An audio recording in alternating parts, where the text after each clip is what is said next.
Alright, so I'm going to show you how to do a chalk drawing today. It's chalk pastels that we're using. They're really, really soft. The nice thing is that they aren't smeary. Well, I shouldn't say it still smears on your fingers, but it's not quite as smeary and whatever is the oil pastels. So I'm just going to show you a sunset. Sunsets and silhouettes work exceptionally well with doing this project, and I would definitely choose something that has some sort of a subject in it. If you just choose a sunset itself, it's kind of boring. So you need something to kind of stand out and look. So a silhouette is just that darkness looking behind it. So I'm going to start with just kind of some water down on the bottom here. I'm going to leave a little spot open so that the sun can come across there. And I'm going to put a little bit of blue. This is all going to kind of mix with blue coming down into the water area, so I'm going to add a little bit of blue everywhere. So when I add red and some other colors into it, it's going to mix a little bit. The red is probably the most difficult color to work with because it's more waxy a lot of times than anything else, so you might have to kind of get it started. You could get it started on another sheet of paper potentially and get the edge off of it. So I'm going to start with some red down next to the sunset. And again, I'm kind of going around. I could erase out where the sun itself is going to be, but I'm just going to leave a spot open for it. So I'm going to kind of let it go up and around the edges. Go ahead and go bright. And then down in the water, I'm going to let that come through too.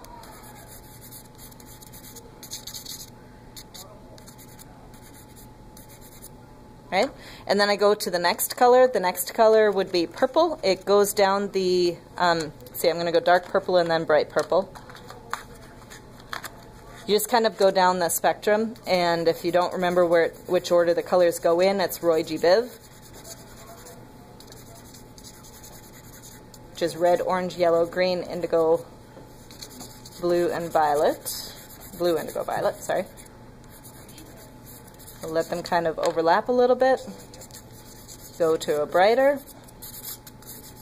And I always let the colors overlap as I'm going along, just so that it gets some more interest in things. And skip doing my color down here. Make sure you add your color in down in the water too, because it's reflecting back. And I'm going to go back in towards the center here and do my orange next to the center. And that's where it's coming in and kind of mixing in with the yellow of the sun eventually here. You have to be careful of blue and orange next to each other, because when blue and orange mix, you get a brown. So watch your colors a little bit. Do a little bit of yellow for the sun itself. I'm going to leave some dark between the horizon line there so I can see. Then I'm going to do a little bit of white so it brightens up right next to the sun.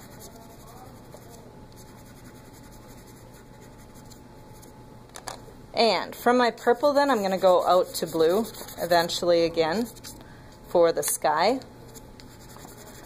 The blue down in the water both is the water color itself and then reflective of the sky.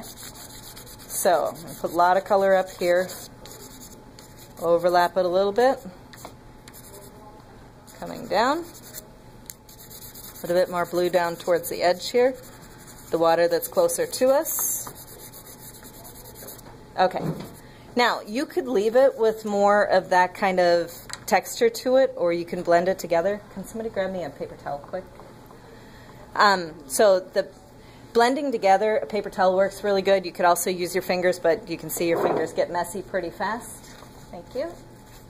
So I'm going to just use a paper towel. I'm going to make sure that I start in the lighter areas and go to darker, because if I went the other direction, it would cause some problems with overlap. So I'm going to blend that area together throughout all of the reds, and then I'm going to switch the spot that my finger was on to do into the white and yellow right in the center. Keep in mind that the black is going to show through the more you work on that area. I've had some people who keep working and working and working until basically they work the color back off of there. That's not a good thing. So now out here I'm not going to switch as often. with my fingers. As long as I go from light to dark, should work out. So there I've got the dark. You can see this isn't a long process. It's just a matter of figuring out what you're going to do and making it look nice. But the actual going in and erasing takes a lot more time to create the silhouette in the background. So I'm going to finish out the top here.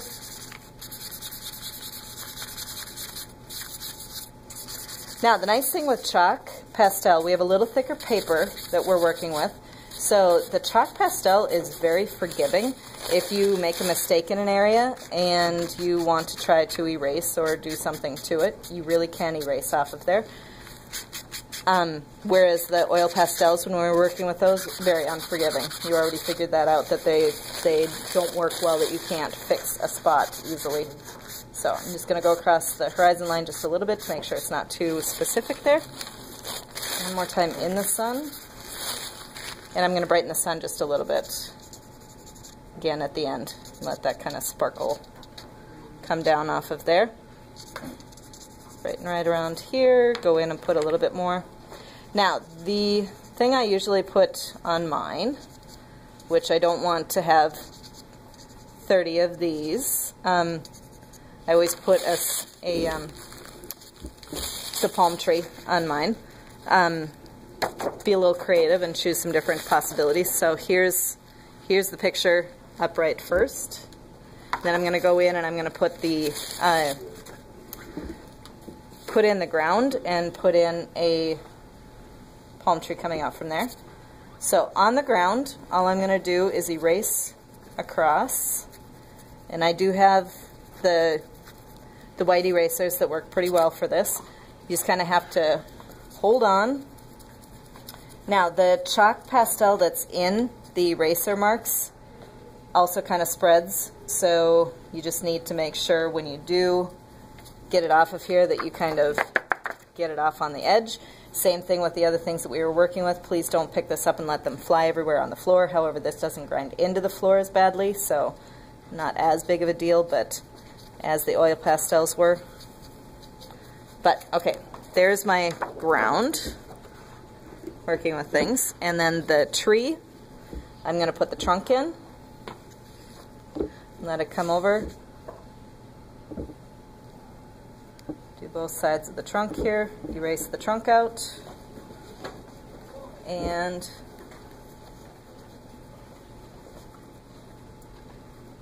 then I'll work into the palm fronds. And it helps to have nice sharp edges for some of this stuff, so I'm going to make sure I keep a sharp edge here. Make this come out a little bit further. Like it's bowing over quite a bit. And the fronds have a center piece, the center of it that comes off of it, and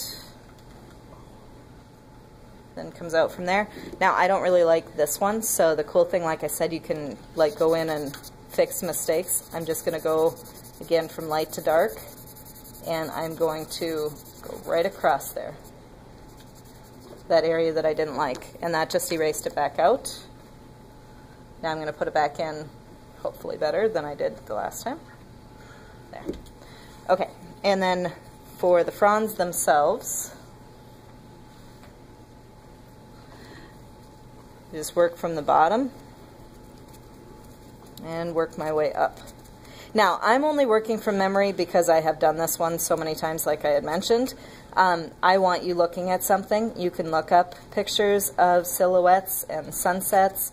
I've had beautifully detailed pictures of these in the past. You know, don't think that just because I only take 10 minutes showing you how to do it, that that's how long you really should be taking on this. This is something that you could do for quite a bit of time. So, only about 20 seconds or so before you stop. Okay.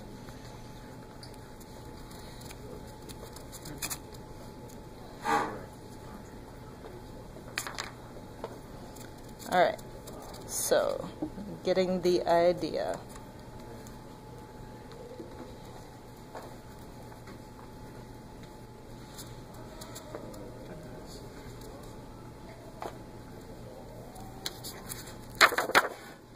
So there's my tree.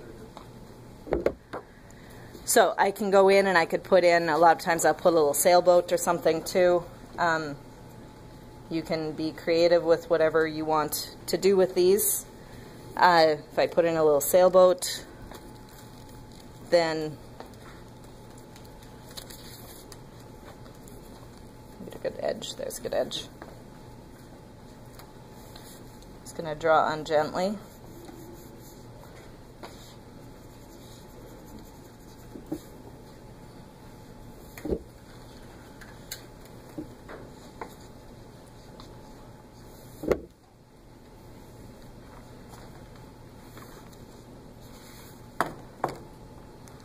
And it needs to have a little bit of a reflection in the water.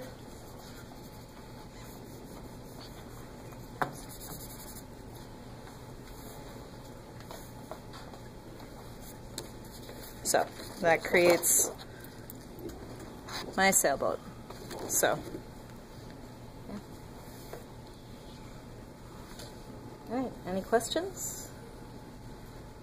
All right. Voila.